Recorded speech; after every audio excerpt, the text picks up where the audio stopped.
نحمده ونصلي ونسلم على رسوله النبي الكريم الأمين الرؤوف الرحيم. أما بعد، فأعوذ بالله من الشيطان الرجيم. بسم الله الرحمن الرحيم.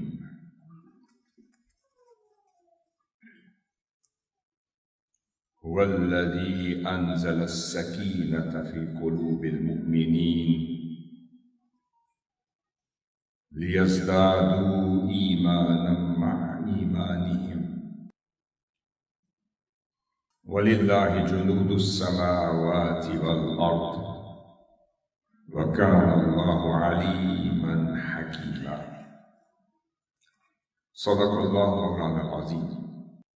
محترم و مکرم علماء کرام، خطباء عظام، واعظین، کمیونٹی ممبرز، زعماء، مختلف طبقہ زندگی سے تعلق رکھنے والی مقتدر شخصیات، آج کی اس کانفرنس کی مناسبت سے موضوع گفتگو کے انتخاب کے لیے مقرر کی اور بھی توفیق اللہ تعالی اس کی تلاوت کی. اب اس کا ترجمہ میں آپ کے سامنے رکھتا ہوں تاکہ ہم اس سے اپنے موضوع کو اخذ کرتے ہوئے آگے چل سکیں. یہ سورہ الفتح کی آیت ہے. اس میں اللہ رب العزت نے ارشاد فرمایا کہ وہی ہے جس نے مؤمنوں کے دل میں تسکین نازل فرمائے. یہاں سکینہ کا ذکر ہوا ہے کہ انزل السکینۃ فی قلوب المؤمنین. وہی ذات ہے، وہی عظمت والا ہے، وہی کبریائی والا ہے، وہی فضل سے نوازنے والا ہے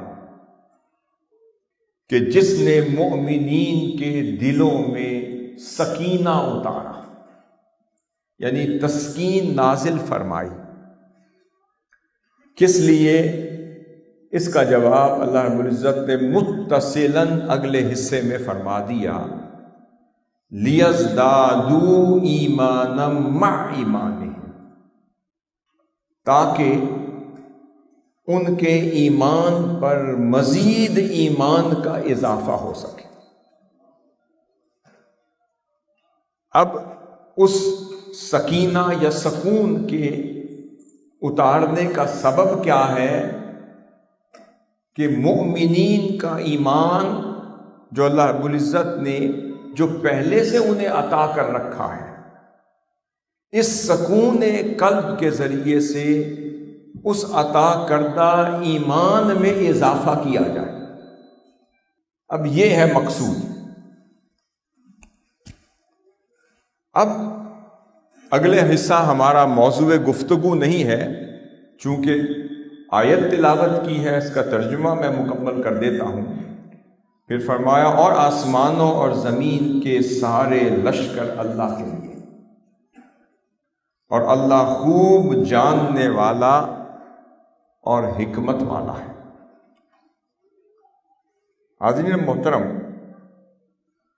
اب ذرا غور کریں کہ اللہ رب العزت نے فرمایا کہ ہم نے یہ دلوں میں تسکین جو نازل کی ہے، جسے سکینہ کہا ہے قرآن مجید کی اس آیت میں، یہ اس لیے نازل ہو رہی ہے کہ ایمان والوں، اور یہ خطاب کس سے ہو رہا ہے؟ یہ بھی ایمان والوں سے ہو رہا ہے.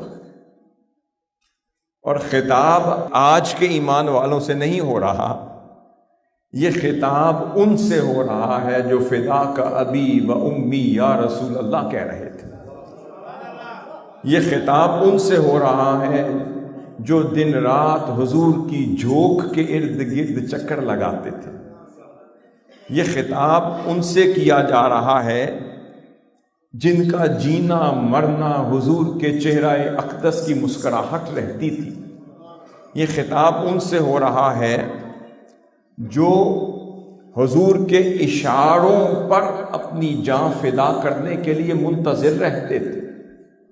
یہ خطاب ان سے ہو رہا ہے کہ راوی بیان کرتے ہیں کہ جب آقا صلی اللہ علیہ وسلم وضو فرمایا کرتے تھے، یہ وہ دیوانے تھے، یہ وہ مستانے تھے، یہ وہ عشاق تھے جو آقا صلی اللہ علیہ وسلم کے ارد گرد طواف کی مانند چکر لگا رہے ہوتے تھے کہ ابھی آپ کے وضو مبارک کا قطرہ زمین پر گرتا نہیں تھا کہ اپنے ہاتھوں میں لے لیتے تھے، پھر اپنے جسموں پر اپنے چہروں پر ملنا شروع کر دیتے تھے۔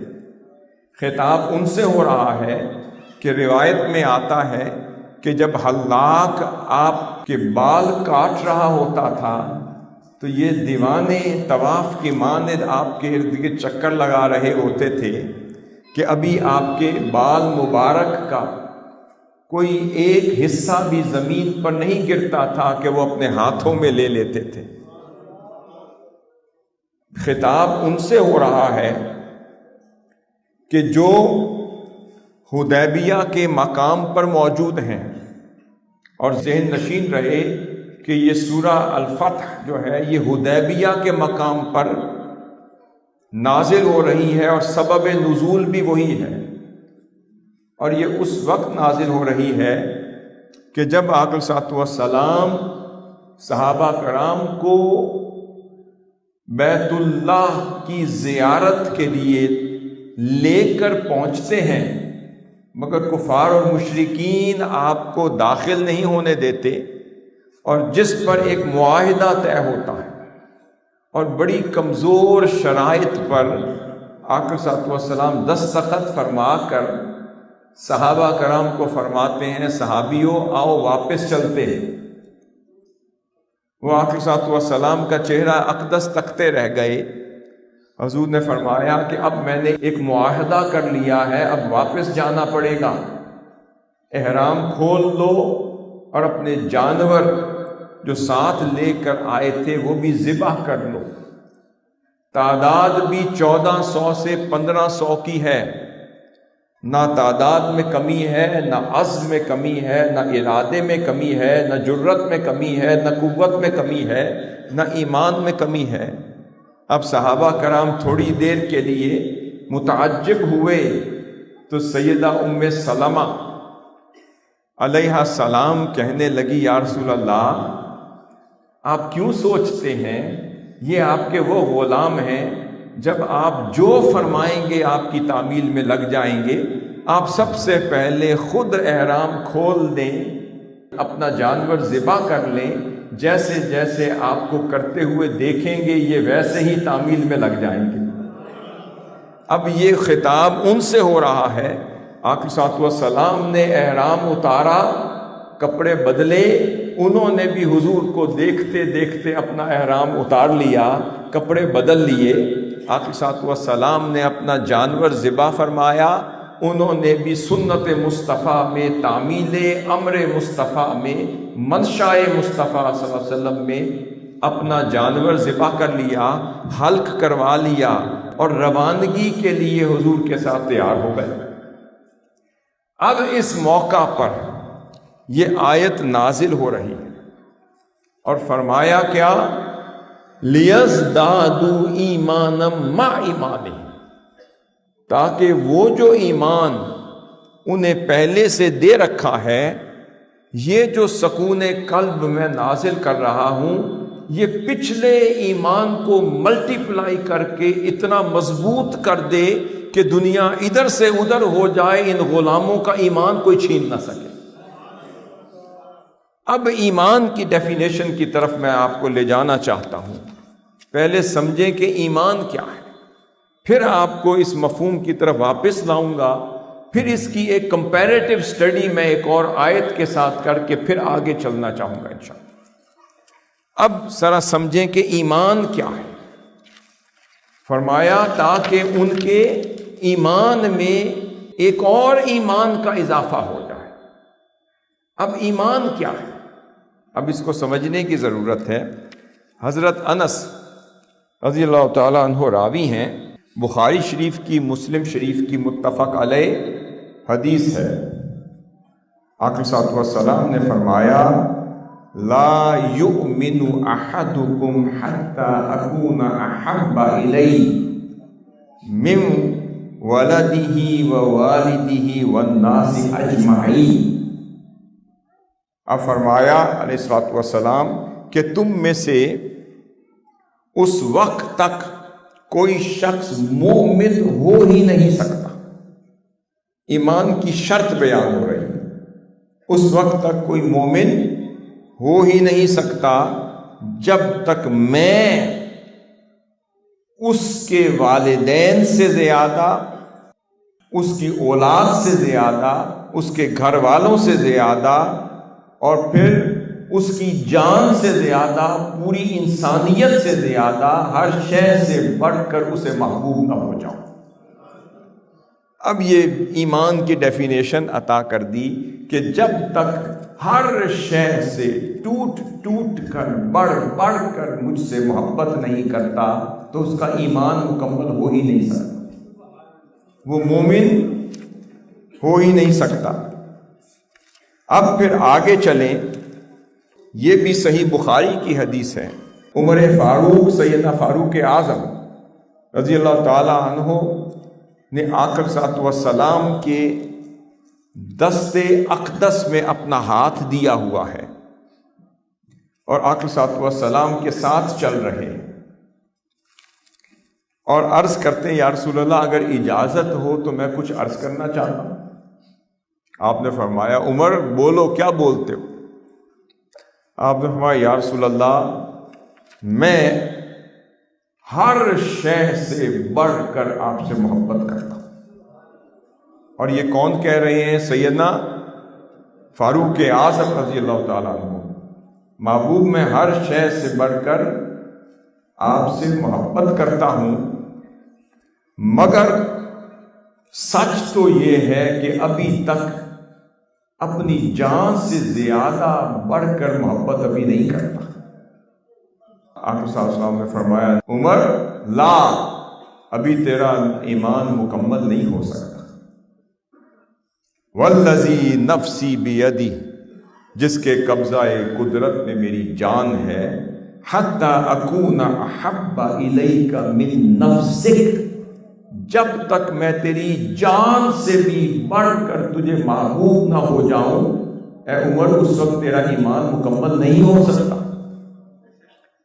اب راوی بیان کرتے ہیں کہ یہ الفاظ سننے کی دیر تھی کہ وہ الفاظ سیدنا فاروق اعظم رضی اللہ تعالیٰ عنہ کے دل میں ایسے اتر گئے کہ گھائل کر دیا، اندر کی کایا بدل گئی، اندر کی کیفیت بدل گئی۔ پھر راوی بیان کرتے ہیں، ایک اور روایت میں آتا ہے کہ آپ نے اپنا دست اقدس سیدنا عمر فاروق رضی اللہ تعالیٰ عنہ کے سینے پر رکھا، رکھنے کی دیر تھی کہ اندر کی کائنات بدل گئی۔ اور پھر ایک روایت میں آتا ہے کہ نگاہ مصطفیٰ کا ایسا کرم ہوا کہ سیدنا عمر فاروق رضی اللہ تعالیٰ عنہ کو جو ایک لیول چاہیے تھا وہ اپ گریڈ ہو کر اس لیول پر پہنچ گئے، اپ گریڈ ہو گیا۔ پتہ چلا نگاہ مصطفیٰ نے ان کے مقام کو اپ گریڈ کر دیا۔ جیسے ہی اپ گریڈیشن ہوئی ہی تھی کہ سیدنا عمر فاروق کی کیفیت بدل گئی، حالت بدل گئی، احوال بدل گئے، اپ گریڈ ہو کر کہتے ہیں الان الان یا رسول اللہ واللہ لانت احب الی من نفسی۔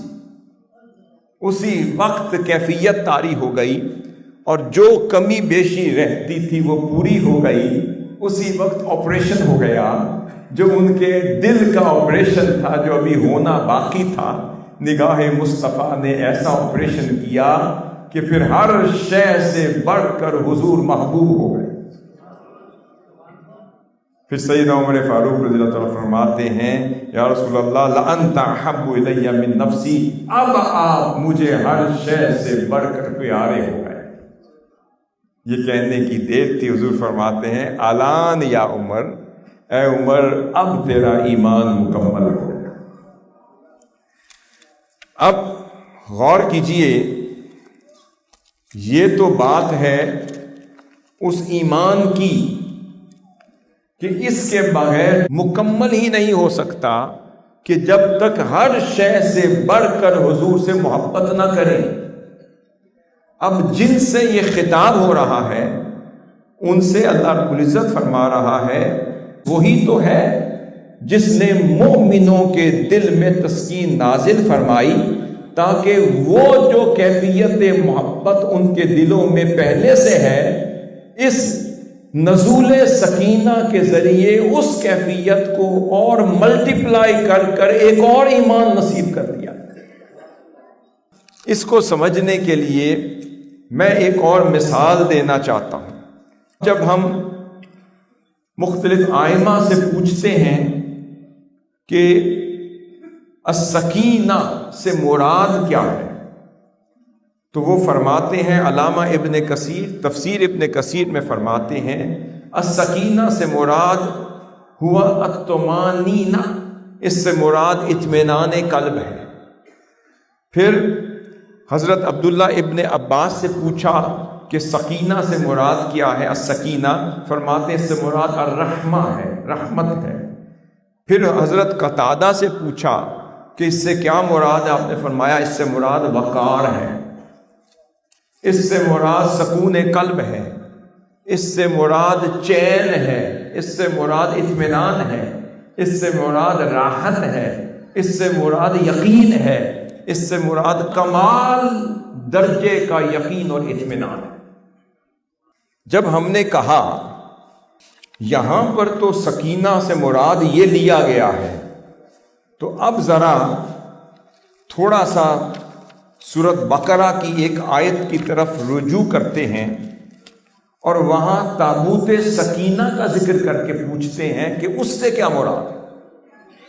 پہلے تابوت سکینہ جو بنی اسرائیل کے لیے بھیجا جاتا تھا، تو اس تابوت سکینہ میں کیا سکون تھا، اس سکون میں اور اس سکون قلب میں کیا فرق تھا، پہلے اس کو سمجھنے کی ضرورت ہے، پھر ہمیں محبت مصطفیٰ کا مفہوم سمجھ آئے۔ اب حاضرین محترم، یہ آیت آپ کے سامنے رکھ رہا ہوں تاکہ اس کو کوریلیٹ کر کے سمجھیں۔ سورۃ البقرہ کی آیت نمبر 248 یہ آیت ہے، اور یہ تابوت سکینہ کے بارے میں نازل ہوئی ہے۔ اب اس میں اللہ رب العزت نے فرمایا، اعوذ باللہ من الشیطان الرجیم، قال لهم نبیہم ان آیۃ ملکہ ان یأتیکم التابوت فیہ سکینۃ من ربکم وبقیۃ مما ترک آل موسیٰ وآل ہارون تحملہ الملائکہ ان فی ذلک لآیۃ لکم ان کنتم مؤمنین۔ اب یہاں پر غور کریں کہ اللہ رب العزت نے فرمایا کہ جب ان کے نبی نے قوم سے فرمایا کہ یہ جو طالوت ہے یہ تمہیں اللہ کی طرف سے حکم آیا ہے کہ اسے اپنا بادشاہ مان لو، اب وہ قوم جو تھی وہ اپنے نبی سے تکرار کرنے لگی اور پوچھنے لگی کہ ہمیں کیسے یقین آئے گا کہ یہ جو طالوت ہے اس کو بادشاہ بنائے جانے کا امر اللہ کی طرف سے آیا ہے یا اللہ نے اسے ہمارے لیے بادشاہ بنا کر بھیجا ہے۔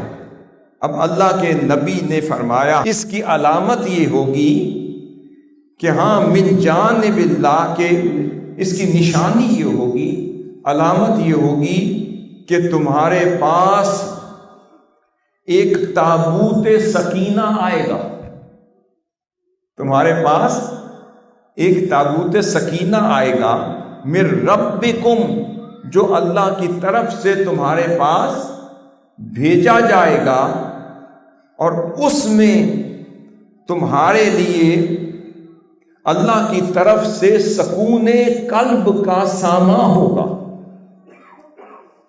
اللہ کی طرف سے تابوت سکینہ بھیجا جائے گا اور ملائکہ نے اس تابوت کو اٹھایا ہوا ہوگا، اور وہ آسمان سے اس تابوت کو لے کر تمہارے پاس آئیں گے، اور اس تابوت کے اندر تمہارے لیے سکون قلب کا سامان ہوگا۔ پھر پوچھا کہ مولا اس تابوت میں کیا ہوگا؟ اللہ رب العزت نے اسی آیت میں واضح کر دیا کہ بقیۃ مما ترک آل موسیٰ و آل ہارون، اس میں موسیٰ علیہ السلام اور آل موسیٰ اور آل ہارون، ہارون علیہ السلام ان کی اولاد، موسیٰ علیہ السلام اور ان کی اولاد کے چھوڑے ہوئے تبرکات ہوں گے۔ وہ جو تابوت سکینہ جو تمہارے دلوں کے سکون کا باعث ہوگا، اور جسے ملائکہ آسمان سے اٹھا کر تمہارے پاس لے کر آ رہے ہوں گے، اس میں کیا ہوگا؟ سنیے کہ اللہ کے مقرب پیغمبر اور نبی سیدنا موسیٰ علیہ السلام کے تبرکات ہوں گے، ان کی اولاد کے تبرکات ہوں گے، اور پھر سیدنا ہارون علیہ السلام اور ان کی اولاد کے تبرکات ہوں گے۔ فرمایا اور اسے فرشتوں نے اٹھایا ہوگا، اور اگر تم ایمان والے ہو تو اس میں تمہارے لیے بڑی نشانیاں ہیں۔ میں مفسرین کا ذکر کر دیتا ہوں، اس میں تفسیر طبری کا بھی احاطہ کیا ہے، اس میں تفسیر بغوی کا بھی احاطہ کیا ہے، اس میں امام جلال الدین سیوطی کی الدر المنصور کا بھی احاطہ کیا ہے، امام بغوی کی تفسیر کا بھی احاطہ کیا ہے، اور دیگر امام قرطبی کی تفسیر کا بھی احاطہ کیا ہے۔ تمام تفاسیر کو سامنے رکھ لیں تو اب پتہ چلتا ہے کہ وہ جو تابوت سکینہ جس کے ذریعے سے اس قوم کے دلی سکون کا سامان کیا جا رہا تھا، تو اللہ رب العزت نے اس تابوت میں کیا رکھا تھا؟ اب مفسرین بیان کرتے ہیں کہ اس کے اندر سونے کا تشت تھا۔ اب تابوت سکینہ میں کیا تھا؟ سنیے، اس کے اندر سونے کا تشت تھا کہ جس میں اللہ تعالیٰ اپنے انبیاء کے دلوں کو دھویا کرتا تھا، اور اتنا بڑا وہ تابوت تھا کہ اس میں تبرکات انبیاء تھے۔ مفسرین بیان کرتے ہیں اس کے اندر وہ تشت تھا، وہ ٹرے تھی، سونے کی بنی ہوئی تھی، جس میں اللہ رب العزت اپنے انبیاء کے دلوں کو دھویا کرتا تھا۔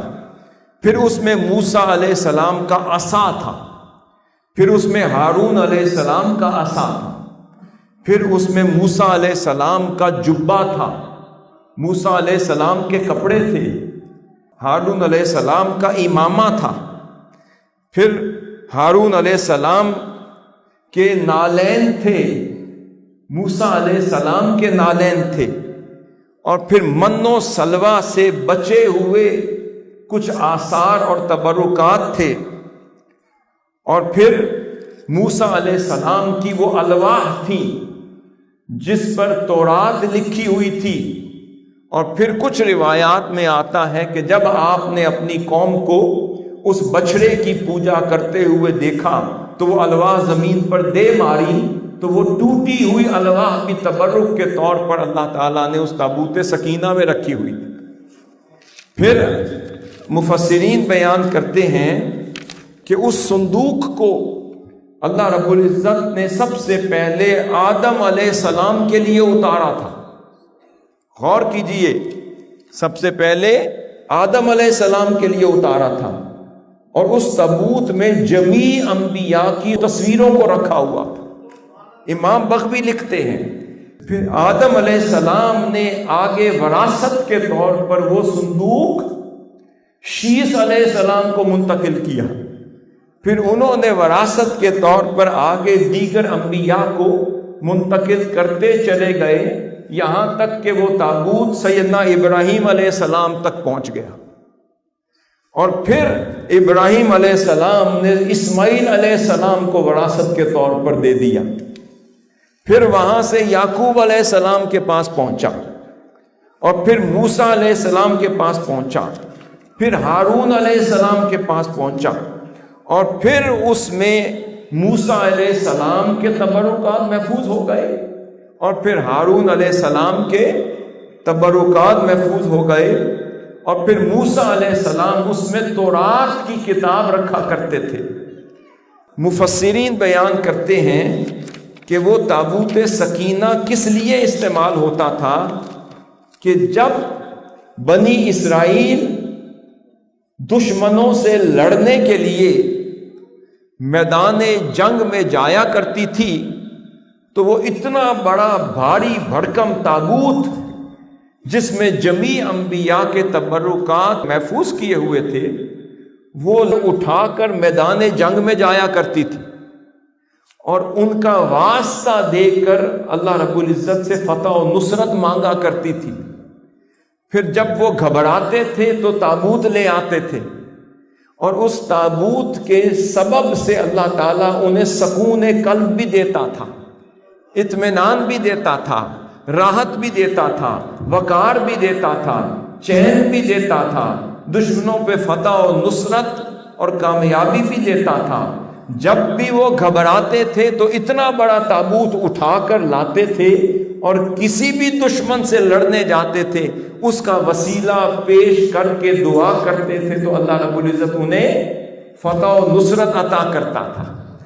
اب یہ سمجھنے کے بعد ذرا غور تو کریں، ایک وہ ہیں بنی اسرائیل کو دلوں کا اطمینان اور سکون چاہیے تو اللہ رب العزت نے ایک آزمائش رکھ دی، فرمایا اطمینان اور سکون تو میں اپنے انبیاء اور مقربین کے واسطے سے ہی دیتا ہوں، مگر تمہیں یہ کرنا ہوگا کہ اس تابوت کو سنبھالنا ہوگا جس میں میرے انبیاء کے تبرکات محفوظ کر رکھے ہیں، تو ان تبرکات سے مجھے اتنا پیار ہے کہ جب انہیں سامنے رکھو گے تو ان کے حیا میں تمہیں فتح و نصرت عطا کر دوں گا۔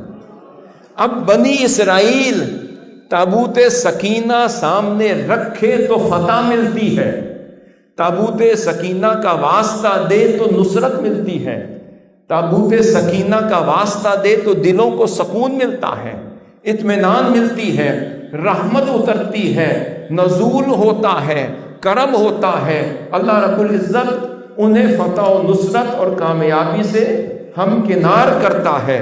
فرمایا میرے محبوب یہ وہ تھے بنی اسرائیل کہ جنہیں فتح و نصرت دینے کے لیے میں تابوت منگوایا کرتا تھا۔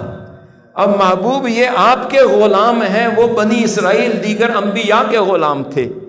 جیسے انبیاء میں اور آپ میں بہت فرق ہے، ایسے ان کے ماننے والوں اور آپ کے ماننے والوں میں بھی بڑا فرق ہے، ان کے عاشقوں میں اور آپ کے عاشقوں میں بھی بڑا فرق ہے، ان پر فدا اور فنا ہونے والوں میں اور آپ کی ذات پر فدا اور فنا ہونے والوں میں بڑا فرق ہے۔ وہ بنی اسرائیل تھے، وہ تابوت اٹھاتے تھے تو فتح ملتی تھی۔ یا رسول اللہ اب آپ کے محبین عاشقین اور صحابہ کو نہیں کہتا کہ کوئی تابوت اٹھائے، ان کو تابوت اٹھوا کے فتح دیتا تھا۔ تو محبوب آپ کے جب امتی آئیں گے، آپ کے عاشق آئیں گے، آپ کے غلام آئیں گے، آپ کی ذات پر فنا ہو رہے ہوں گے، کبھی تحویل قبلہ کا وقت آئے گا تو ان کے ایمان کو دیکھوں گا تو وہ آپ کے مکھڑے کو دیکھ کر اپنا قبلہ بدل رہے ہوں گے، تو کبھی خندق کھودتے ہوئے دیکھوں گا، کبھی احد کے میدان میں انہیں لہو لہان ہوتے ہوئے شہید ہوتے ہوئے دیکھوں گا، کبھی بدر کے میدان میں شہید ہوتے ہوئے دیکھوں گا، کبھی حدیبیہ کے مقام پر آپ احرام کھول دیں انہیں کھولتے ہوئے دیکھوں گا، آپ واپس مدینہ کی طرف چلے جائیں، انہیں جاتے ہوئے دیکھوں گا۔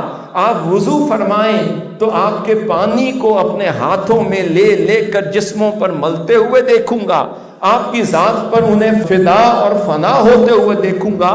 تو اس وقت میں کیوں نہ کہوں اور کیسے نہ کہوں؟ تو محبوب پہلے تابوت بیچتا تھا، اب آپ کے مومنین کو کہہ رہا ہوں آج کے بعد کسی تابوت کی ضرورت نہیں۔ آج میں نے جس طرح تمہیں اپنے محبوب کے سامنے محبت نچھاور کرتے ہوئے دیکھا ہے تو تمہارے دلوں میں وہ سکون اتار رہا ہوں، تمہارے دلوں کو تابوت سکینہ بنا رہا ہوں، ذات مصطفیٰ کی محبت دلوں میں ایسی اتار رہا ہوں کہ اب کچھ اٹھانے کی ضرورت نہیں، رہتی دنیا تک صرف نگاہ جھکاؤ گے تو محبت مصطفیٰ جو دل میں پاؤ گے اس کے صدقے سے پوری کائنات پہ فتح و نصرت دیتا رہوں۔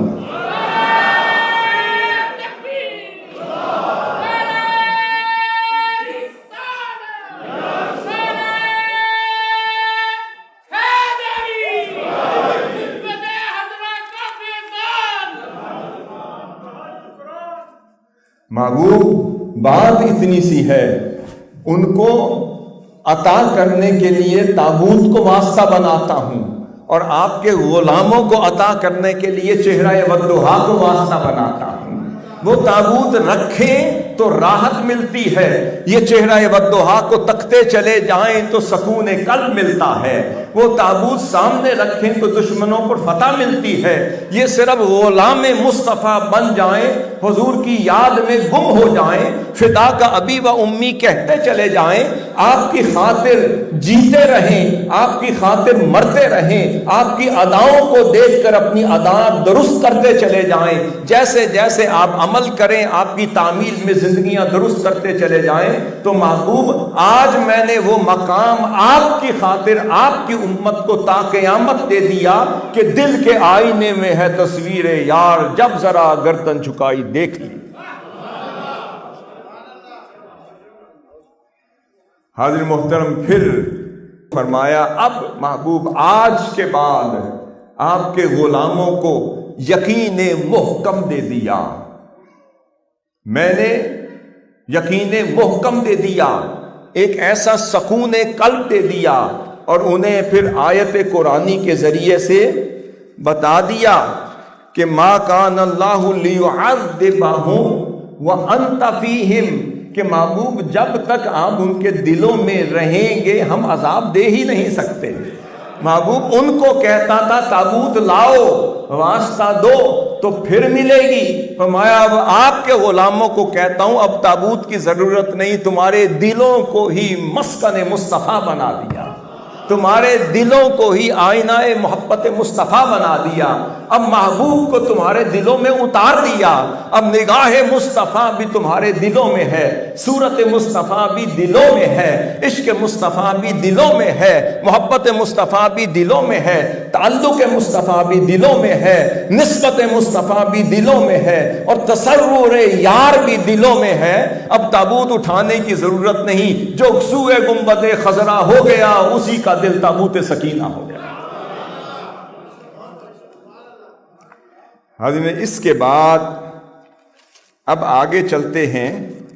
اب محبت کو سمجھ لیا کہ یہ بات کیا تھی کہ اللہ نے حضور کے غلاموں کا لیول آف محبت دیکھ لیا، اب اس مقام پہ پہنچ گئے، فرمایا یا رسول اللہ اب میں نے آپ کے امتیوں کے دل میں مچلنے والی محبت کے چراغ کو دیکھ لیا، اب وہ ایسا جلا ہے کہ رہتی دنیا تک کوئی بجھا نہیں سکتا، کہ آپ کی صحبت اور نسبت نے انہیں اتنا پختہ کر دیا کہ آپ واپس حدیبیہ نہ بھی آئیں تو مجھے محبوب آپ کے محبین کی یہ ادا اتنی پسند آ گئی کہ میں نے جاتے جاتے میں نے نصرت اور فتح کی کامیابی کا اعلان ویسے ہی کر دیا اور کہہ دیا انا فتحنا لک فتحا مبینا، کہ محبوب اب جا تو رہے ہیں، اب تابوت کی ضرورت نہیں، محبوب آپ کی ذات، آپ کا تصور ہی تابوت سکینہ ہو گیا، اب جو آپ کی خاطر جا رہے ہیں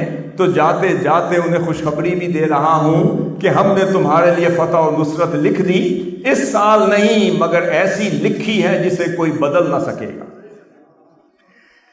اب یہاں پر محبت کو صرف ایک اور اینگل سے سمجھتے ہیں کہ ابو یعلا کی حدیث ہے جو مسند ابو یعلا میں آئی ہے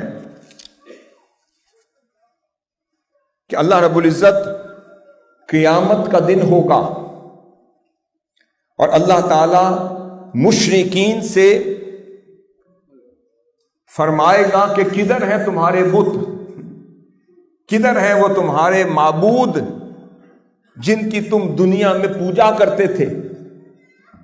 پھر ان کفار اور مشرکین کی نگاہوں کے سامنے ان کے معبودوں کو اور بتوں کو لایا جائے گا اور اللہ رب العزت فرشتوں کو فرمائے گا انہیں دوزخ میں ڈال دو۔ ان کفار اور مشرکین کی نگاہوں کے سامنے ان کے بتوں کو، ان کے معبودوں کو، ان کے محبوبوں کو دوزخ میں ڈال دیا جائے گا۔ پھر اللہ فرمائے گا کہ کیا تم ان سے محبت کرتے تھے؟ وہ مشرکین کہیں گے ہاں یا رب ہم ان سے محبت کرتے تھے۔ فرمائے گا اگر تم اپنی محبت میں سچے تھے تو ان کے پیچھے دوزخ میں کود جاؤ۔ جب فرمائے گا کود جاؤ تو وہ اللہ کی بارگاہ میں معذرت پیش کرنے لگ جائیں گے۔ وہ کہیں گے نہیں مولا ہمیں معاف کر دے، ہمیں تو ان ظالموں نے، بے ایمانوں نے تو گمراہ کر دیا۔ اللہ فرمائے گا کیسے گمراہ کر دیا؟ کہ بھائی تمہاری معذرت آج قبول نہیں کر سکتا، تمہیں عقل دی تھی، تمہیں سمجھ دی تھی، تمہیں سمجھ اور بوجھ دی تھی، تمہیں فہم و فراست دی تھی، تم اس فہم و فراست کو بروئے کار لاتے ہوئے اس وقت انکار کر دیتے، ان کی گمراہی کا شکار نہ ہوتے، ان کی پیروی نہ کرتے۔ اب جب انہیں اپنا محبوب بنایا تو محب تو وہ ہوتا ہے جو محبوب کے پیچھے جائے۔ اگر اپنی محبت میں سچے ہو تو کودو۔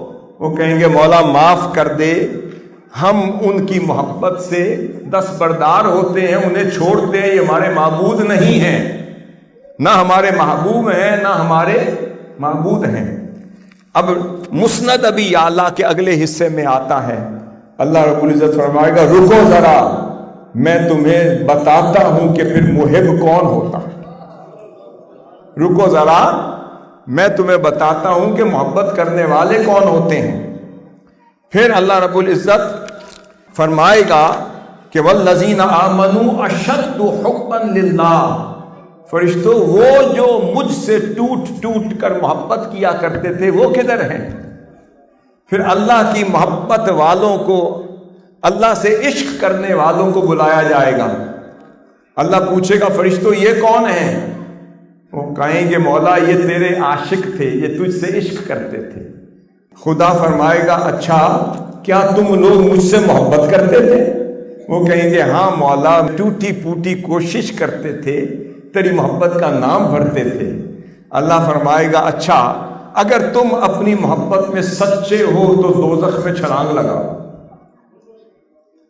اگر اپنی محبت میں سچے ہو تو دوزخ میں چھلانگ لگا دو۔ راوی بیان کرتے ہیں وہ رقص کرتے ہوئے دوزخ میں کود جائیں گے، کہیں گے مولا ہمیں نہ دوزخ سے غرض ہے نہ جنت سے غرض ہے، نہ ہم جنت والے ہیں نہ دوزخ والے ہیں، نہ حور والے ہیں نہ قصور والے ہیں، نہ ہم محلات والے ہیں نہ مقامات والے ہیں، نہ ہم بالا خانوں والے ہیں نہ دودھ اور شہد کی نہروں والے ہیں، نہ جنت کے لیے آئے تھے نہ جنت ہمیں لے کر آئی ہے۔ مولا ہم تو تیرے دیدار کے متلاشی تھے، تیرے دیدار والے ہیں، تیری رضا والے ہیں۔ اگر محبوب تیری رضا اس میں ہے کہ دوزخ میں کود جاؤ تو دوزخ ہی جنت ہے۔ محبوب ہم تو تیری رضا والے ہیں، اگر تیری رضا دوزخ میں کودنے سے ملتی ہے تو ساری دوزخیں ہمیں قبول ہو۔ یہ کہہ کر وہ رقص کرتے ہوئے کودتے جائیں گے۔ اللہ فرمائے گا دیکھو فہذا هو العشق، یہ دیکھو یہ عشق ہے، یہ دیکھو یہ عاشق ہے۔ اور محبت کسی سے کرنی ہو تو اس کا اندازہ لگاؤ ان محبین سے کہ محبت کرنا کیسا ہو۔ حضرت محترم جامع ترمذی کی حدیث ہے اور کتاب الزہد میں آئی ہے۔ ایک شخص آقا صلی اللہ علیہ وسلم کی بارگاہ میں حاضر ہوا اس نے عرض کیا یا رسول اللہ واللہ انی لا احبک. ایک شخص آقا صلی اللہ علیہ وسلم کی بارگاہ میں آیا اور کہتا یا رسول اللہ خدا کی عزت کی قسم میں آپ سے بڑی محبت کرتا. آقا صلی اللہ علیہ وسلم نے اسے فرمایا انظر ماذا تقول، اے بندے ذرا غور تو کر، تو کیا کہہ رہا ہے. اسے پکا کرنا چاہتے تھے. پھر کہنے لگا واللہ انی لا احبک، یا رسول اللہ خدا کی عزت کی قسم میں آپ سے بہت محبت کرتا ہوں. پھر آپ نے فرمایا انظر ماذا تقول، غور تو کر تو کیا کہہ رہا ہے. پھر کہنے لگا واللہ انی لا احبک، یا رسول اللہ خدا کی عزت کی قسم میں آپ سے بہت محبت کرتا ہوں. آپ نے فرمایا ان کنت تحبنی، اے بندے اگر واقعی تو مجھ سے محبت کرنا چاہتا ہے فاعد للفقر تجفافا، اگر تو مجھ سے محبت کرتا ہے تو تنگ دستی، مشکلات اور مصائب اور آلام اور پریشانیوں کے لیے پھر تیار ہو جا. پھر فرمایا فإن الفقر اسرع الى من يحبني من السيل الى منتهاه، فرمایا کہ جو مجھ سے محبت کرتا ہے تو پھر فقر، مصیبت، پریشانی پھر اتنی تیزی سے اس کی طرف دوڑتی ہے کہ اتنی تیزی سے سیلاب بھی اپنی منزل کی طرف نہیں روانہ دوا. پھر ایک اور روایت میں آقا صلی اللہ علیہ وسلم تشریف فرما تھے. سیدنا عمر بن الخطاب فرماتے ہیں کہ سامنے سے سیدنا مصعب بن عمیر دیوانے انداز سے آ رہے تھے. آقا صلی اللہ علیہ وسلم نے فرمایا انظروا اے صحابیو الی ھذا الرجل الذی نور اللہ قلبہ، اگر کسی عاشق کو دیکھنا چاہتے ہو اس مصعب بن عمیر کو دیکھو کہ یہ جو مینڈے کی کھال کا لباس پہنے ہوئے دیوانہ وار مستانہ وار چلا آ رہا ہے، اسے کسی شے کی پرواہ نہیں. فرمایا کہ دیکھو کہ اللہ اور اس کے رسول کی محبت نے اس کے دل کو کیسے منور کر دیا. آپ نے فرمایا مجھے پتا ہے لقد رأیتہ بین ابوین، کہ ایک وقت تھا کہ میں نے اس نوجوان کو اپنے والدین کے درمیان ناز اور نخروں میں پلتے ہوئے دیکھا. یغزوانہ، کہ بین ابوین یغزوانہ باطیب الطعام والشراب، ایک وہ وقت تھا کہ اس کے والدین اعلیٰ اور مہنگی ترین خوراک اسے کھلایا کرتے تھے، اعلیٰ لباس اسے پہنایا کرتے تھے، اس کے ناز اور نخرے اٹھایا کرتے تھے. ایک وہ وقت تھا وَلَقَدْ رَأَيْتُ عَلَيْهِ حُلَّةً شَرَاهَا أَوْ شُرِيَتْ بِمِئَتَيْ دِرْہَمٍ، کہ ایک وہ وقت تھا کہ 200 درہم کی ایک مہنگی ترین پوشاک اور لباس اس کے والدین لے کر آئے اور یہ پہن کر پھر رہا تھا، اور اہل مکہ کے نوجوان اسے فالو کیا کرتے تھے. یہ ان کا سپر سٹار تھا، ان کا لیجنڈ تھا، اور اس کے لباس کو دیکھ کر لوگ اپنا لباس سلواتے تھے. جن گلیوں سے گزر جاتا تھا اس کی مہک ہر کوئی سونگھتا رہتا تھا. اس کے سٹائل کو فالو کیا کرتے تھے، اس کے لباس کو فالو کیا کرتے تھے. پھر کیا ہوا؟ اللہ اور اللہ کے رسول کی محبت نے اس کا حال بدل ڈالا. وہ جو اعلیٰ لباس پہننے والا، ناز و نخرے میں پلنے والا ایسا دیوانہ ہوا، ایسا فقیر ہوا کہ اب مینڈے کی لباس بھی ایسے پہن کر پھر رہا ہے جیسے شہنشاہ وقت ہو. میری محبت میں فنا ہونے والے دیوانے کو دیکھو کہ اللہ کی اور اللہ کے رسول کی محبت نے اس کا کیا حال کر دیا. حاضر محترم، یہ وہ محبت تھی جس کے چند واقعات میں آپ کو عرض کرنے لگا ہوں. یہ محبت مصطفیٰ جس کا سبب وہ سکون قلب بنا جو اللہ رب العزت نے تا قیامت حضور کے امتیوں کے مقدر میں لکھ دیا.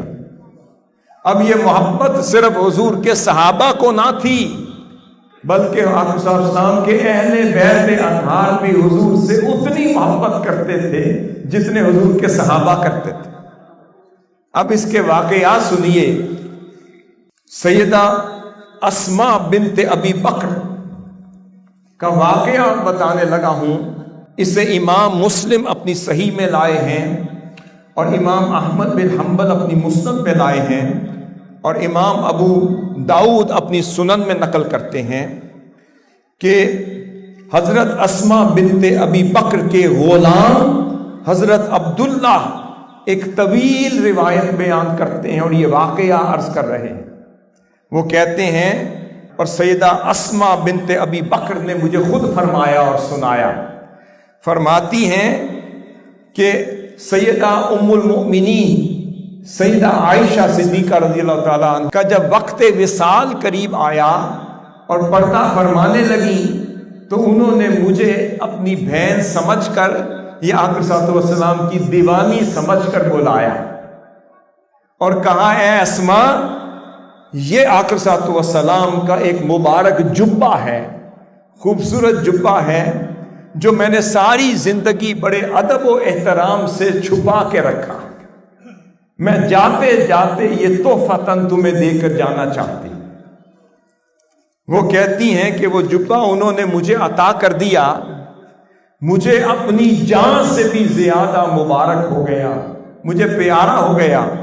فرماتی ہیں، خدا کی عزت کی قسم ہے عبداللہ، جب بھی ہمارے گھر والوں میں سے کوئی بیمار ہوتا تو میں اندر سے صندوق سے آقا صلی اللہ علیہ وسلم کا یہ جبہ مبارک لے آتی، پانی میں ڈبوتی، اور پھر وہ پانی ہم بیماروں کو پلا دیتے، وہ شفا یاب ہو جاتا۔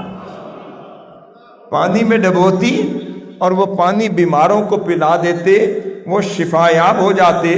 آپ اندر گئیں اور وہ جبہ مبارک لے آئیں، بات خدا کی عزت کی قسم وہ اتنا خوبصورت جبہ تھا، فرماتے ہیں موٹا دھاڑی دار جبہ تھا، کسروانی جبہ تھا، یعنی سلطنت کسرا سے وہ منسوب تھا، جس کے گریبان پر اس کے ایک دیباج تھا، اور اس کے دامنوں پر بھی موٹی کناری والا کام ہوا تھا۔ فرماتے ہیں سیدہ اسماء نے جیسے ہی وہ جبہ اٹھایا، اپنی آنکھوں سے قریب کیا، تو پھر برسات کی طرح آنسو بہنا شروع ہو گئے، اور کہنے لگی، مجھے یہ جبہ اپنی جان سے بھی زیادہ پیارا ہے کہ جب بھی حضور کو میں یاد کرتی ہوں یہ جبہ نکال کے لے آتی ہوں، اور چہرہ ودعا میری آنکھوں کے سامنے آ جاتا ہے۔ جب بھی حضور کے دیدار کا دل چاہتا ہے یہ جبہ لے آتی ہوں، حضور کا چہرہ انور میری آنکھوں کے سامنے آ جاتا ہے۔ ہجر و فراق سے میں مر رہی ہوتی ہوں تو یہ جبہ اتنا پیارا ہے، جب لاتی ہوں تو حضور میرے سامنے آ جاتے۔ حضرت محترم، یہ وہ عشق تھا جس کی آگ میں آقا صلی اللہ علیہ وسلم کی صحبت میں رہنے والے زیادہ مچل رہے تھے۔ یہ وہ محبت کی آگ تھی، جتنا کوئی حضور کے قریب ہوتا تھا اتنی وہ آگ بھانبر میں بدلتی چلی جاتی تھی۔ اب سیدہ ام سلیم سیدنا انس بن مالک رضی اللہ تعالیٰ عنہ کی والدہ ہیں۔ امام طبرانی المعجم الاوسط میں نقل کرتے ہیں کہ ایک روز ہم گھر میں موجود تھے، ایک پانی کا مشکیزہ میری اماں نے لٹکا کے رکھی تھی کہ آقا صلی اللہ علیہ وسلم تشریف لے آئے، آپ کو پیاس لگی تھی۔ آقا صلی اللہ علیہ وسلم نے کھڑے کھڑے اس مشکیزہ سے اپنے لب مبارک لگا کے پانی پی لیا۔ جب آپ تشریف لے گئے تو میں اس مشکیزہ کو ہاتھ لگانے لگا تو میری ماں نے، حضرت ام سلیم نے مجھے روک دیا، فرمایا، اے انس، اس مشکیزہ کو ہاتھ مت لگانا۔ وہ تیزی سے بڑھی اور انہوں نے اس مشکیزہ کا جو منہ والا دانا تھا وہ کاٹ کر سنبھال کے رکھ لیا۔ میں نے کہا، اماں جان یہ کیا کیا؟ فرمایا، جس مشکیزہ کے منہ کو حضور کے لبوں نے چھوا ہو، خدا کی عزت کی قسم مجھے گوارا نہیں کہ حضور کے لبوں پر کسی کے لب لگ جائے۔ فرمایا، اسے کاٹ کر رکھتی ہوں تاکہ متبرک ہو جائے، ہم اسے سنبھال لیں، اپنے لیے زیور ایمان بنا کے رکھیں. کوئی بیمار ہو تو اس کو پانی میں ڈبوئیں تو وہ شفا یاب ہو جائے. حاضرین محترم، اب آگے چلیے کہ علامہ ابن عبد البر بیان کرتے ہیں کہ حضرت ام سلیم روایت میں آتا ہے کہ وہ بھی آقا صلی اللہ علیہ وسلم کی رضائی والدہ کا درجہ رکھتی ہیں. وہ بھی رضائی والدہ کا درجہ رکھتی ہیں، اور انہوں نے آقا صلی اللہ علیہ وسلم کو بھی دودھ پلایا ہوا ہے. یہ کون ہے؟ حضرت ام سلیم. اور ان کی محبت اور ادب مصطفیٰ کا عالم دیکھے. یہ وہی ام سلیم ہے کہ جب کبھی آقا صلی اللہ علیہ وسلم دوپہر کے وقت جب سستانے کا جی چاہتا تھا تو آپ بڑے آرام سے حضرت ام سلیم کے گھر تشریف لے جایا کرتے تھے، اور وہ آپ کے لیے ایک چمڑے کا بستر بچھا لیا کرتی تھی، اور آقا صلی اللہ علیہ وسلم آرام فرمایا کرتے تھے، قیلولہ فرمایا کرتے تھے. ایک روز قیلولہ کے دوران آپ کی آنکھ مبارک کھل گئی. دیکھتے ہیں کہ ام سلیم شیشی لے کر اس میں کوئی چیز ڈالتی جا رہی ہیں. میں نے پوچھا، اے ام سلیم کیا کر رہی ہو؟ یا رسول اللہ آپ کا پسینہ مبارک ہم اس شیشی میں ڈال رہی ہوں. کیوں ڈال رہی ہو؟ حضور اس سے بڑھ کر بھی کوئی اور خوشبو ہو سکتی ہے؟ ہم اپنی بیٹیوں کو جہیز میں یہی خوشبو دیتے ہیں. ہم اپنے گھروں کو خوشبودار کرنا چاہیں تو یہی آپ کے پسینہ، اس سے زیادہ مہکدار کائنات میں کچھ ہو نہیں سکتا. یہ وہ ام سلیم ہے. ان کی بہن جو ہیں وہ ام حرام تھی، جو رشتے میں آقا صلی اللہ علیہ وسلم کی رضائی خالہ تھی. اب دونوں بہنوں کی محبت کا عالم دیکھیے. ایک کا ذکر میں نے کر دیا، اب ام حرام کی محبت کا عالم دیکھیں. غزوہ حنین کا موقع ہے. حضرت ابو طلحہ آقا صلی اللہ علیہ وسلم کی بارگاہ میں آئے، ہنستے ہوئے کہنے لگے، یا رسول اللہ وہ دیکھیں کہ ام سلیم نے خنجر لگایا ہوا ہے. غزوہ حنین کا موقع ہے. یا رسول اللہ صحابی تو اپنی جگہ، وہ دیکھیں ہنس کے کہتے ہیں ام سلیم بھی یا رسول اللہ خنجر لگا کے پھر رہی. آپ نے فرمایا چلو ام سلیم کو بلاؤ، ہم پوچھتے ہیں کس لیے. پوچھا ام سلیم یہ خنجر کیوں لگایا ہوا ہے؟ یا رسول اللہ آپ کی حفاظت کے لیے لگا کے پھر رہی. کس لیے؟ یا رسول اللہ خدا کی عزت کی قسم، اگر کسی دشمن نے آپ کو میلی آنکھ سے دیکھا تو پہلے اس خنجر سے اس کا پیٹ پھاڑوں گی. پہلے ام سلیم کا کوئی مقابلہ کرے گا تو میرے مصطفیٰ تک پہنچے گا. یا رسول اللہ ام سلیم کا خنجر بھی آپ پہ قربان، ام سلیم کی زندگی بھی قربان. یا رسول اللہ جب تک آپ ہیں میرا جینا بھی آپ کے لیے، میرا مرنا بھی آپ. حاضر محترم، آگے 2-3 خوبصورت واقعات عرض کرنے لگا ہوں، غور سے سنیے گا. جو فدا کا ابی و امی کہتے تھے، بات تو یہ ہے جب وقت نے آزمایا تو وہ پورے اترے. جب پورے اترے تو خدا نے فرمایا ہم نے سکینہ اور سکون اتار دیا. ان میں 3 مثالیں دینے لگا ہوں. ایک مثال سب سے پہلے سیدنا علی شیر خدا رضی اللہ تعالیٰ عنہ کی دینے لگا ہوں. یہ واقعہ بڑا مشہور ہے. رد شمس کا واقعہ آپ کے سامنے رکھنے لگا ہوں، مگر کسی اور انداز سے رکھنے لگا ہوں. ذرا غور سے سنیے گا. غزوہ سے واپس آ رہے ہیں اور اس کی تخریج حضور سید شیخ الاسلام نے اس روایت کی، اس حدیث کی، حدیث رد شمس کی تخریج 50 طرق سے حضور سیدی شیخ الاسلام نے ایک الگ کتاب قائم کی تاکہ کوئی شخص اس پر انکار کرنے کی جرت نہ کر سکے. اب روایت سنیں. آقا صلی اللہ علیہ وسلم غزوہ سے واپس آ رہے ہیں، عصر کا وقت ہے. آقا صلی اللہ علیہ وسلم نے عصر کی نماز پڑھ لی. جب عصر کی نماز پڑھ لی تو کسی کام کی غرض سے سیدنا علی کرم اللہ وجہہ کو فرمایا، اے علی اس کام کے لیے تجھے بھیجنا چاہتا ہوں.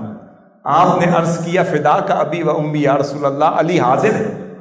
آقا صلی اللہ علیہ وسلم نے سیدنا علی کرم اللہ وجہہ کو اس کام کی غرض سے بھیج دیا.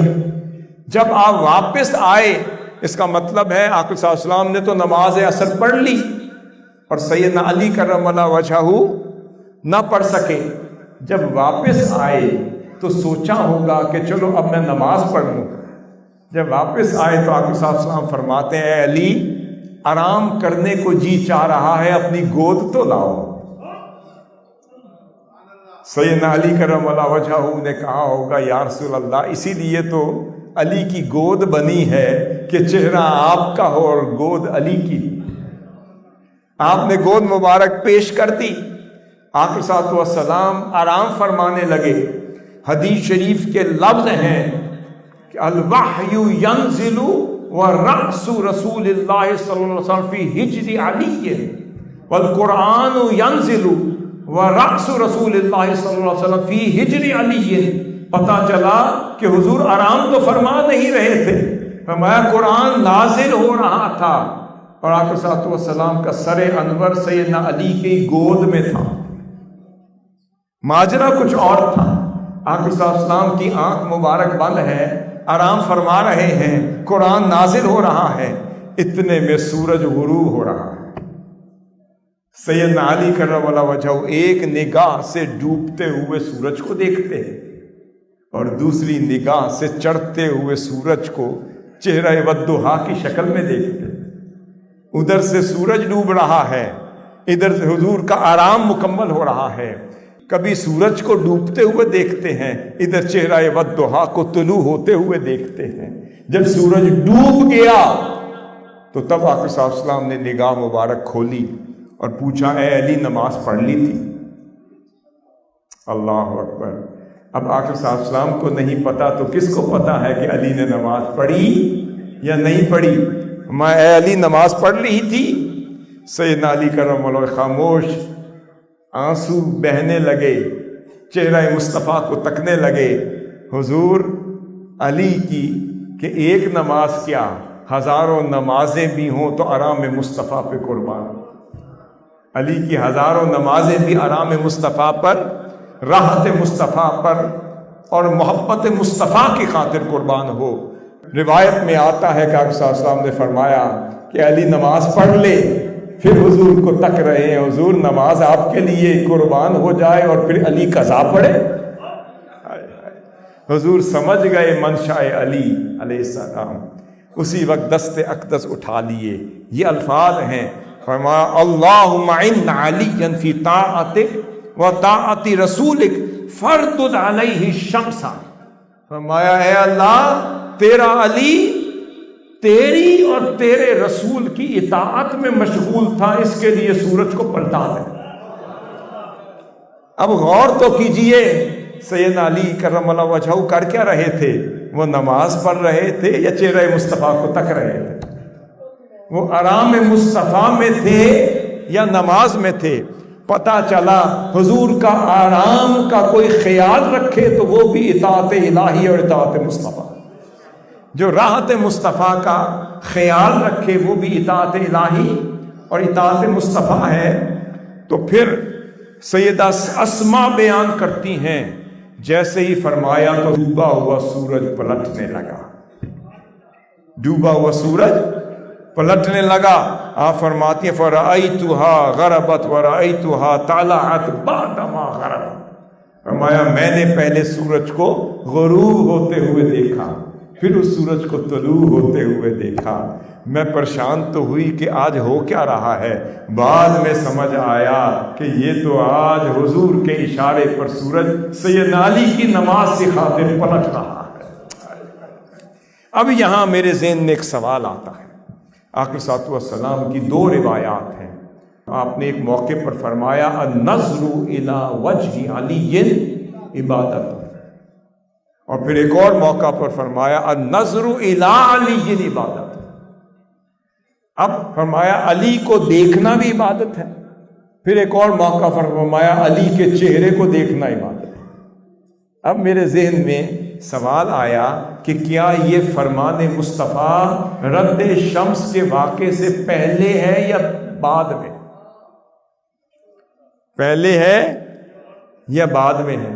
میں نے سوچا تو مجھے سمجھ آئی پہلے ہونے کی حکمت سمجھ نہیں آتی، بعد میں کہے جانے کی حکمت سمجھ آتی ہے۔ سمجھ یہ آئی کہ اگر سیدنا ابو بکر صدیق رضی اللہ تعالیٰ عنہ غار ثور میں 3 دن 3 راتیں چہرہ مصطفیٰ اپنی گود میں لے کر بیٹھے رہیں اور توجہ اتحادی کے ذریعے سے حسن ابو بکر زائل ہو جائے اور حسن مصطفیٰ کا لباس چڑھتا چلا جائے، اور امام شامی سیرہ الحلبیہ میں فرماتے ہیں کہ جب سیدنا ابو بکر صدیق پر حسن مصطفیٰ کا 3 راتوں اور 3 دن میں اتنا اثر طاری ہو گیا اور اتنے اثرات مرتب ہو گئے کہ جب مدینہ کی وادی میں پہنچے تو لوگ بڑے تو ان کا چہرہ دیکھ کر مغالطے میں لگ گئے، حضور یہ ہے یا وہ ہے۔ اس کا مطلب اگر سیدنا ابوبکر صدیق رضی اللہ تعالیٰ عنہ اگر غار ثور میں حضور کو تکتے رہیں تو لباس مصطفیٰ چڑھتا جائے، حسن مصطفیٰ کا رنگ انہیں ملتا جائے اور اس رنگ کا اثر اتنا ہو کہ لوگ پہچان نہ سکیں۔ اگر انہیں اتنا کرم مل سکتا ہے تو سیدنا علی کرم اللہ وجہہ کو بھی تو دیدار مصطفیٰ کا کوئی اثر تو ملا ہوگا۔ اب آقا صلی اللہ علیہ وسلم جب آرام فرما رہے تھے تو سیدنا علی کرم اللہ وجہہ کیا کر رہے تھے؟ اب سوال یہ پیدا ہوتا ہے وہ سوائے دیدار وجہ مصطفیٰ کے اور کیا کر رہے ہوں گے؟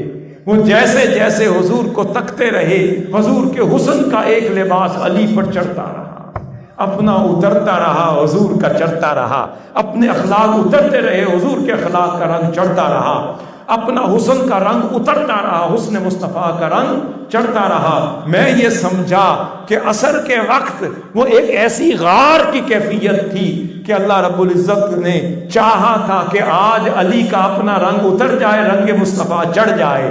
جب رنگ چڑھ گیا فرمایا اے علی اب نماز بھی پڑھ لے۔ حاضرین محترم، حضرت عبداللہ ابن عباس فرماتے ہیں کہ ایک روز سیدنا علی کرم اللہ وجہہ گھر میں موجود ہیں، انہیں پتہ چلتا ہے کہ آقا صلی اللہ علیہ وسلم آج فاقے سے ہیں، فاقہ کشی کا عالم ہے، ان سے رہا نہ گیا۔ فبلغ ذلك عليا فخرج يلتمس عملا يصيب فيه شيئا ليقيت به رسول اللہ صلی اللہ علیہ وسلم۔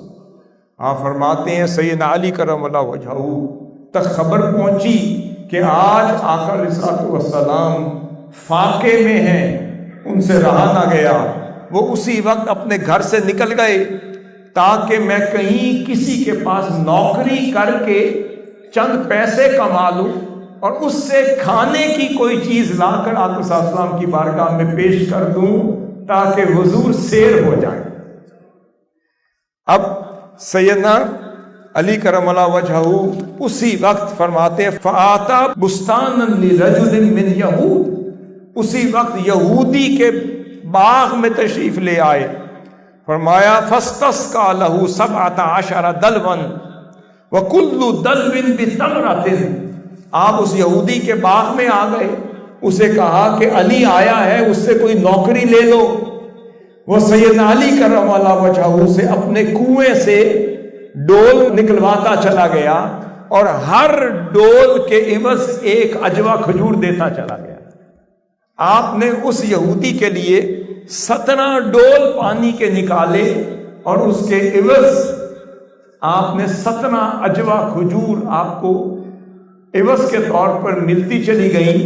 وہ 17 کھجور لے کر آقا صلی اللہ علیہ وسلم کی بارگاہ میں حاضر ہوئے اور پیش کر دی۔ یا رسول اللہ یہ کھجوریں لے کر آیا۔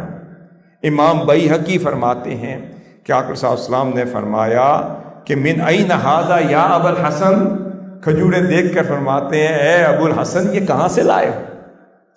فرمایا یا رسول اللہ مجھے خبر ملی تھی کہ آپ فاقے سے ہیں، آپ نے کئی دنوں سے کچھ کھایا نہیں، یا رسول اللہ علی سے رہا نہ گیا۔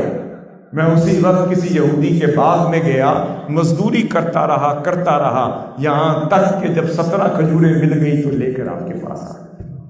آقا صلی اللہ علیہ وسلم فرماتے ہیں فحملک علی ھذا حب اللہ ورسولہ، فرماتے اے علی یہ تو بتا کیا اس عمل پر تجھے اللہ اور اس کے محبوب کی محبت نے مجبور کیا؟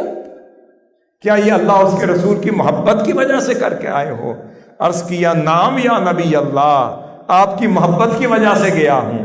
فرمایا واللہ ما من عبد یحب اللہ ورسولہ الا الفقر اسرع الیہ من جریۃ السیل علی وجہہ، میں خدا کی عزت کی قسم، جو مجھ سے محبت کرتا ہے تو پھر آزمائشیں اس کے قریب اتنی تیزی سے بڑھے گی کہ سیلاب کا پانی بھی منزل تک اتنی تیزی سے نہیں جاتا جتنی تیزی سے فقر، مصیبتیں، آزمائشیں اس کے چہرے پر نمودار ہونا شروع۔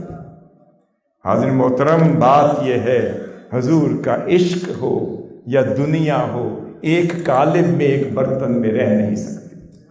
حضور نے فرمایا یا میری محبت کا دم بھرو اور یا دنیا کی محبت کا دم بھرو۔ جو میری محبت کا دم بھرتا ہے اور پھر آ کے شکوہ کرے کہ حضور تنگ دستی ہے، فرمایا ہاں، جو محبت کا دعویٰ کرتا ہے پھر تنگ دستی کے لیے تیار ہو جائے۔ حاضرین محترم، آخری بات عرض کر رہا ہوں، سیدہ کائنات کے عشق مصطفیٰ کا عالم دیکھیں، اس بات پہ ختم کرنے لگا ہوں۔ بڑا بڑا عشق دیکھا ہے، اب سیدہ کائنات سیدۃ نساء اہل الجنہ بدعۃ منی، جن کے لیے فرمایا ہے اہل جنت کی خواتین کی سردار جنہیں بنایا ہے۔